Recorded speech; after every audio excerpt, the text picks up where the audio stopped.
Madame, Monsieur, bonsoir. Aucune femme ne peut y rester indifférente, aucun homme ne devrait l'être, et dans notre société, c'est sans doute l'un des problèmes précipités par l'évolution des mœurs qui divise le plus profondément les Français. Je veux parler de l'interruption volontaire de grossesse, autrement dit de l'avortement. Au terme d'une longue bataille menée par les mouvements féministes et certains mouvements médicaux, l'avortement est légal en France depuis 1975.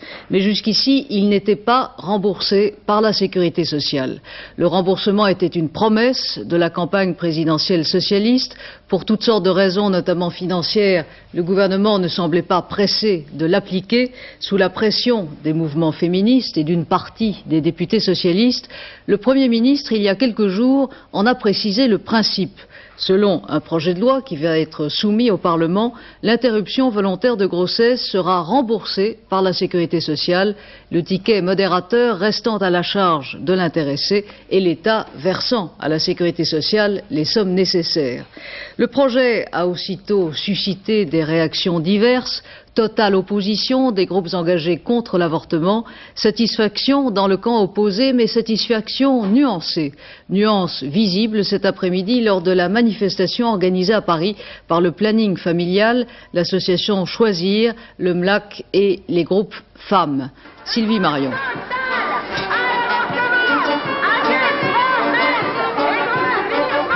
Elle l'avait bien dit, les femmes, elles voulaient descendre dans la rue encore une fois.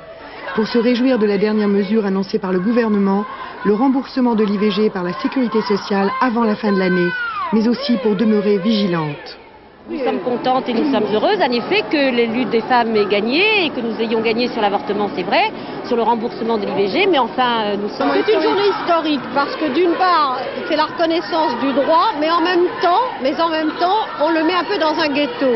Parce que ce remboursement, qui est une mesure de justice sociale, on lui donne un peu l'étoile jaune de l'acte médical. Je crains deux choses. D'une part, le remboursement de l'avortement est soumis au vote des députés à chaque année, donc il n'y a aucune garantie dans l'avenir. D'autre part, ça signifie, d'un point de vue moral et idéologique, que le gouvernement se refuse encore à considérer l'avortement comme un acte médical, continue à le considérer comme une démarche à part.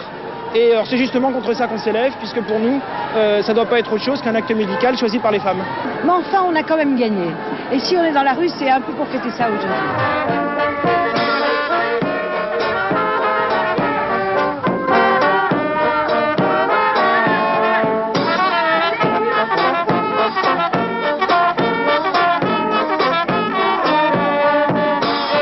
En vérité, les craintes exprimées cet après-midi par les femmes entre Montparnasse et la Concorde reflètent leur désir de voir le remboursement de l'IVG se transformer en un fait de société sur lequel on ne pourra jamais revenir.